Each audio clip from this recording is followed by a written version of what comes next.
Okay, so it's been a while since I did a video, and I'm sorry about that. I just have been crazy busy, and next thing I know, it's been a little over a week since I did a video. Well, in the meantime, I still had some videos that were still on my channel from last time they were done. So I have the Pug mug here again with me today with my coffee, and I am not going to do a book review right now. I do have some book reviews that I will be doing hopefully sometime this month, but I don't have the time to do a longer video like that and then plan out, like, write down so I remember what all my thoughts were on the book, because it's been a while since I read them and I kind of have to refresh what I thought of them when I read them and after I read them, so it's going to be a little while before I do the book reviews, but I do have some awesome ones planned for you guys this month at some time. I'm also trying to find time to read that TBR that I told you guys about last week or the week before, and I'm doing kind of good on it so far. I've got one book off of it done so far, I think, or no, I'm only halfway through one of the books. I haven't even finished a book yet, which is kind of surprising for me because I consume books and go through them really quickly. Anyways, in this video, since Halloween's coming up, I have a spooky list of books put together for you guys. Now, there are obviously more than these books that I have read that were spooky and scary and like paranormal and really scary, but these are the ones that I own and was able to get a hold of for this video. So just hang in there with me. So first on the list is actually going to fit more in with the zombies genre, because it's World War Z by Max Brooks. So I haven't read this yet, and I know that the book is very different from the movie. I actually never finished watching the movie. I had some other stuff going on, so I had to get up in the middle of the movie, and then I never went back to watch it. But I have been told that the audiobook is amazing, like the best audiobook ever. So if you guys haven't read this yet, and you heard that the book was really different from the movie, it is, by the way, then I would definitely suggest doing the audiobook instead of the regular book first, just because like so many people have told me that the audiobook is amazing and they told me about it, and I don't want to spoil really, so but then not all of us do really good with audiobooks, so then in that case just read the regular book. But this is more of the zombie space, so still kind of spooky, scary-ish, so zombie apocalypse. And then we have Ghost Girl by Tanya Hurley. Okay, these covers are really pretty. I have read this one. I just read this a long time ago when I was like 12, okay? And there are 3 or 4 books. This is book 1. So it is, I suppose for a 12-year-old, it was scary. It is not scary to me now, but then it was scary. Now, sometimes certain stuff scares you more easily than other stuff. So if ghosts and possessing people's body scares you, then this would be very scary to you. It just was not scary to me. Now, Pride and Prejudice and Zombies, the cover is terrifying. So there's actually illustrations throughout the book that are also terrifying. Let me find one. There's one where someone's eating a body, I think, and it's kind of terrifying. Yeah. There is terrifying images in this book. But, so as you guys know, I am obsessed with Jane Austen and Pride and Prejudice especially. I don't know why, I just am. And I've read or watched every single version of Pride and Prejudice. So when I saw Pride and Prejudice and Zombies was coming out, I was kind of mad. I was mad. I was not one of those people that was happy that, hey, we're getting another retelling of Pride and Prejudice. No, I was not happy. I was not happy that they were taking one of my all-time favorite classics and mixing zombies into it.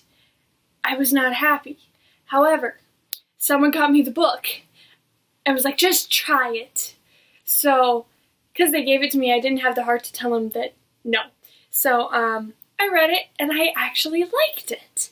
I still haven't seen the movie yet, and I really need to, and I plan to as soon as I can, but it's not on Netflix right now. So, yeah, but this book is kind of scary, but it's just like Pride and Prejudice, except zombies are already happening. So, like, everyone's learning how to fight the zombies and stuff.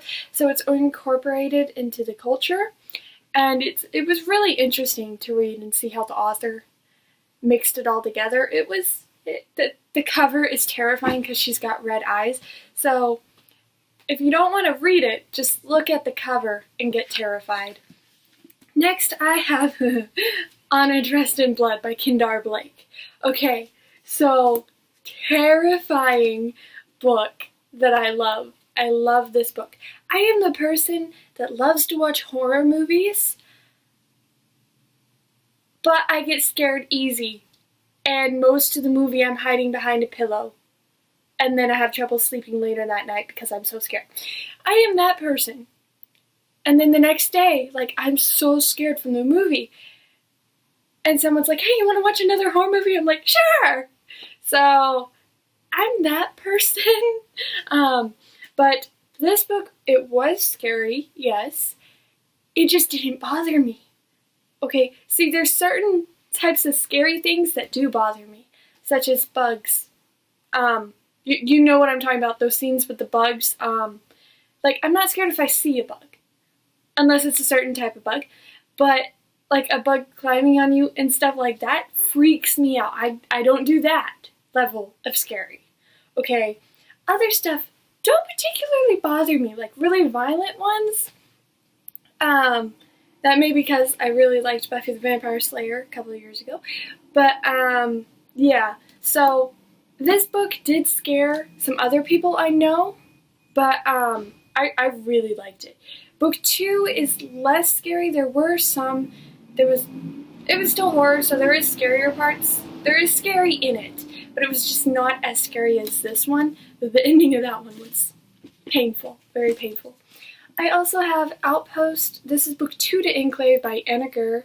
And, again, zombies. So, I wouldn't say it is like a horror scary book, but it does have zombies, so it can scare some people. The Haunting of Sunshine Girl by Paige McKenzie. This book. Okay, I think if you were on my channel for a while, then you may have seen the a readathon I did, and I read this for it. So, I had this book for like 2 years. I never read it. And it, so I bought it. I had really wanted to read it, and then I had it for 2 years. I didn't read it, and then the readathons came around. I read it. Now, I really like this book, but some stuff from it just still sticks with you. Okay, I didn't expect it to be too scary. But there was just some stuff in it that was like, okay, I'm scared now. So, I actually had a hard time reading this at night. And, in case you haven't noticed yet, I'm also the person that though I know I'm gonna be scared really bad, I will read a horror book right before I go to bed in the middle of the night. So, I may not make the best decisions in that department, but I read this right before I went to bed one time, and then I stopped reading it before I went to bed. It was kind of scary. It may not scare some people, but it scared me. I know the Mara Dyer trilogy. I don't have any of that with me. I've only read the first book. I know it scared some people. I just don't see how, really, because it did not scare me. I know there was some paranormal stuff in it, but that wasn't scary. Like, I was expecting a scary book because I'd heard some reviews on it that were spoiler-free. It wasn't really scary. I wanted more scary from that, and I didn't get that. But then I have Asylum by Madeleine Roux. I have not read this yet, but there was a library book sale, and I ended up getting all 3 books. So, not sure how that happened. But I haven't read it yet, but the cover looks freaking creepy. Okay, so that's on the list. The next 2 books I also have not read. So, Miss Peregrine's Home for Peculiar Children by Ransom Riggs. Okay, I just got this a month or 2 ago as well. I have not read it yet. I really need to. And I meant to read it a long time ago, actually. I had gotten it from my library, and I thought it was a horror. I never read it. I never started reading it. So, it may not be a horror, but it looks like a horror to me, so it's going to be in the list. Okay. And next is Annabel Lee by Mike Napa. I have not read this yet either, but, so there's, I don't remember exactly what it was about, but, someone goes missing and there's an investigation and stuff, I'm pretty sure, and just it sounded really creepy from the synopsis, and the cover was creepy too, so it's in the list. I haven't read it yet, and I don't know anyone that has even heard of it, so if you guys have read it, please let me know what you think and how creepy of a level it was. If you've read any of these books, please do that. What is on your list of creepiest, scary books that you've read and kind of liked? So, I just need to get this video done for you guys real quick. I'll have more out soon. I just don't know when yet. But thank you guys for watching and subscribing. Please click like if you liked the video. Thanks. Bye.